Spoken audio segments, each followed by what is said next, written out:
Hey guys, it's Mike here for another video. I do apologise for not posting much this week. I've just been very ill, so what can I say? Um, I decided to do a quick little video today, talking and discussing about John Gamester and the Coleco chameleon. Now,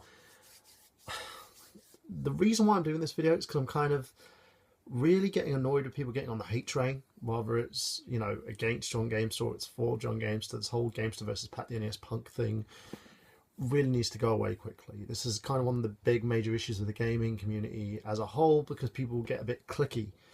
Everyone takes sides with their own little friends and their own little stables and decide, oh, you can't be a part of that, or, try and shit on people to kind of further themselves.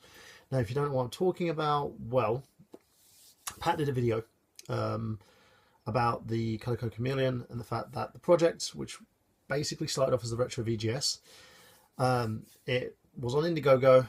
It failed on Indiegogo because the project itself was a retro console that, very much overhyped. The gentleman behind it, by the name of Mike, who's basically had his other businesses. He's got loads of other little fingers in several different pies. Basically, he came out and talked about this console and discussed, that this console was going to be big.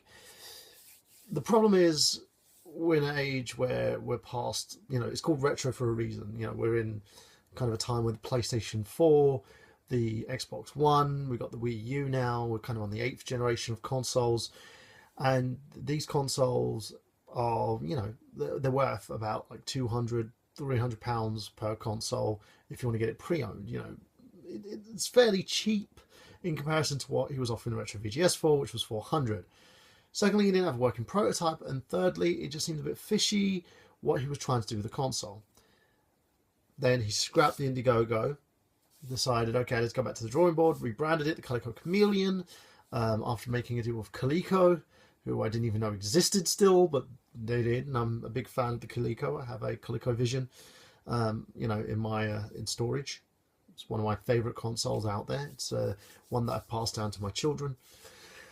And, great, just to see Coleco making a comeback. We're thinking, okay, he's got the financing to do this himself.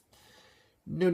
Bucky decided to get the console out, and then he wanted to put it on Kickstarter, but even with this one, it was going to be a bit more expensive. Then they started doing working prototypes. Now, turned out that the working prototype that they used at the Toy Fair was a SNES Mini.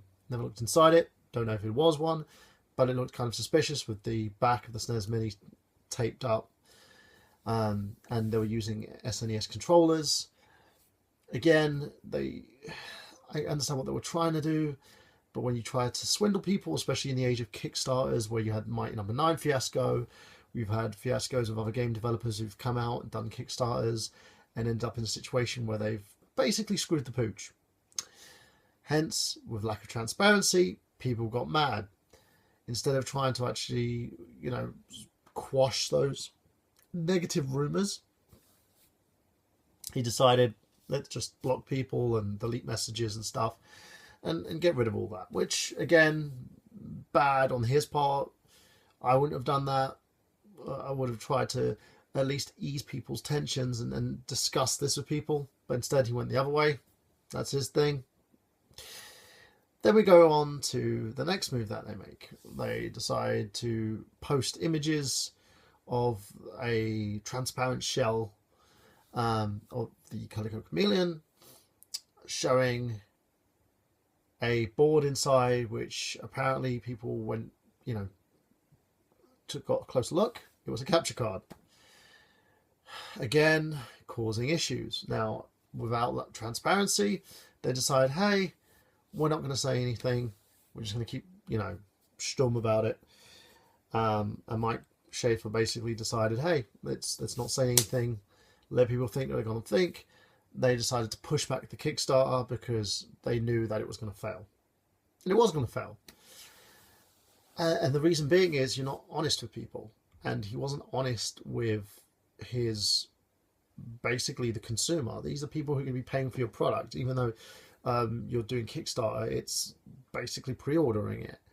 And because of that, you've allowed all this negativity to come out because it's the internet. You know, it's when someone picks something apart and they start picking at it and picking at it and picking at it, eventually that wound is going to grow, and that wound is going to become a big infectious lump that, you know, will probably go gangrene, and you end up having to like decapitate the fucking thing. It's, for the life of me, I don't understand how intelligent people cannot actually converse with their consumer base and say, this is what's going on, this is what we need to do, this is how we need to get this project off the ground.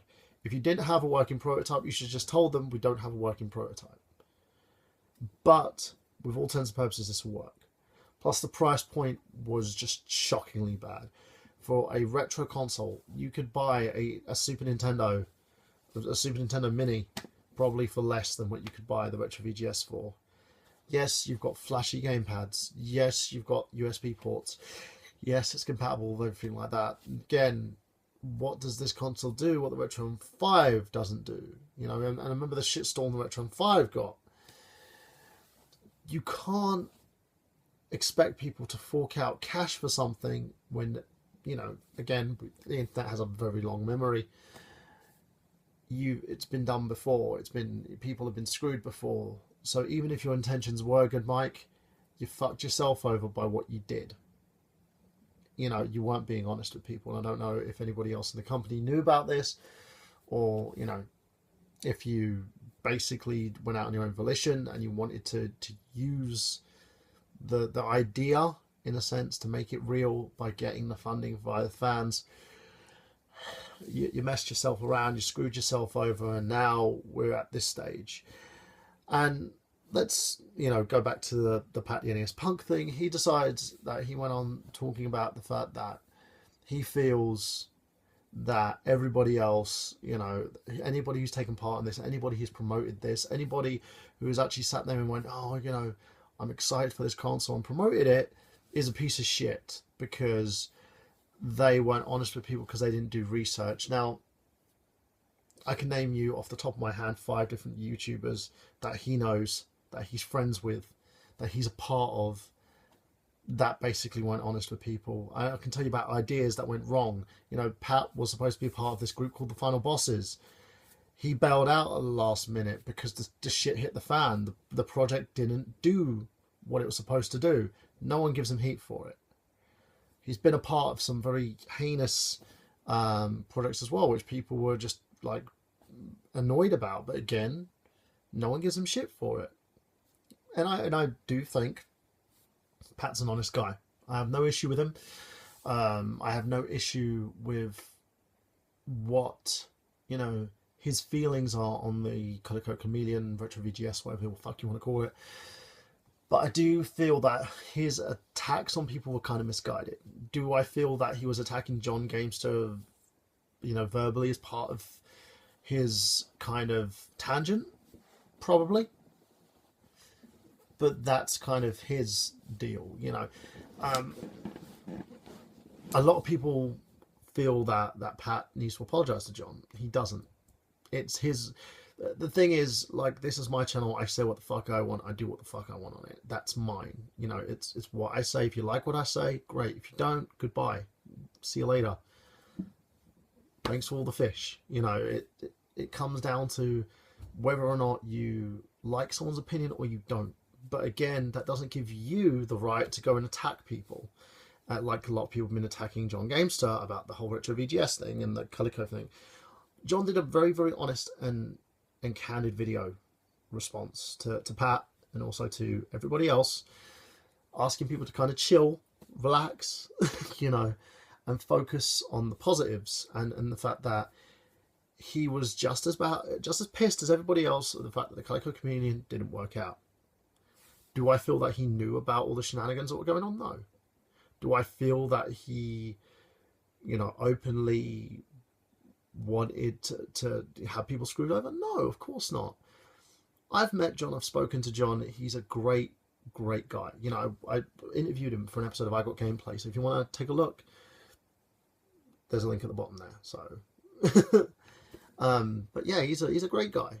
He's a family man. He's honest. He works really hard, and he does the YouTube thing for fun. He does it because he wants to connect with the communities. I would call him a big community guy, someone who enjoys the gaming community, who likes to discuss things with us. And whenever he has free time, he spends it with us. And it bothers me to see people attacking him. And it bothers me to see all the shenanigans that are going on, where people are going left to right, as people do, instigating problems between Pat the NES Punk, between John Gamester and Jason Hoof. Mr. JKB, I'm looking at you, you knobhead.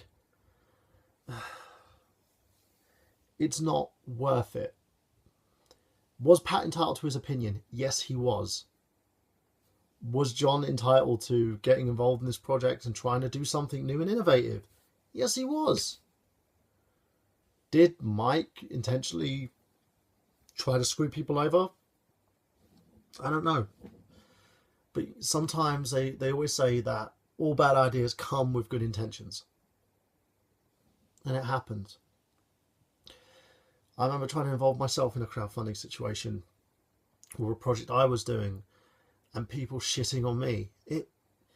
The thing is, people need to understand that the internet has opened up a lot of good things. There's a lot of positives out there via Patreon, via Kickstarter, via Indiegogo. You just use your own, basically, volition. You judge whether or not you should take on a project or you shouldn't. That's up to you.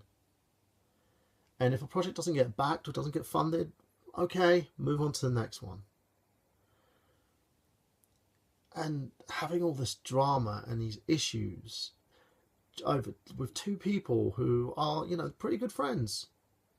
John in his video didn't say anything negative about Pat the NES Punk. All he said was, I do feel that what he said was misguided, which was true. If he was attacking John Gamester, which truthfully I feel he probably was. But again, that's me assuming, and then that's between him and John. That's not between anybody else. And nobody needs to go attacking back and forth, calling people names and having a go at each other. We've got better things to do. Hell, Nintendo Direct was today. We should be talking about all the awesome new games that are coming out, the awesome new titles for the 3DS, for the Nintendo Wii U. We should be talking about the upcoming E3, where we're going to have a ton of new games for the PlayStation 4, for the Xbox One, for the Wii U, for the current gen consoles that are currently out at the moment. That's what we should be talking about and discussing. And yeah, people are going to call me a hypocrite because I went out and discussed things about Alpha, but again, I said them candidly and talked intellectually about them, not me sitting there calling him a cunt or swearing at him or telling him to go fuck himself. In the end, when it comes down to it, is it worth it? Is all this drama and anger worth it? No. Because if it was, I would have been going out there taking shots at every single person that ever screwed me over, and it's not worth it. Take the high road, peeps. And forget about all this drama and be excited to be part of the community. Just talk games. Discuss awesome things that you've done today. Hey, I'm almost finishing Captain Toad with the Minions this week, so I'm quite happy about that. And that's what we should discuss, and that's what we should talk about. Not who's fucking who over, or there's a project that never went to Kickstarter and no one's lost any money on. That's basically finished because of the fact the guy behind it was, whether he had good intentions or not, misrepresented himself. Forget about it. Because, in the next, 2-3 months, probably in the next 2-3 weeks, we're not going to be discussing this anymore. We're going to be going on to the next thing. So there you go. If you want to leave a comment below, please do. And I know I get a lot of negative kind of dislikes and stuff on this video. That's going to be coming because people are just assholes. But that's all I have to say on the matter. And John, I feel really bad for what's going on, dude. You're a great guy. You're a pillar of the gaming community. You're probably one of the last honest dudes I know. So don't let people get to you, because it's not, the drama isn't worth, the time that you've spent, the hours you've put in, the fact that you're huge, trying to do some positives and some great things and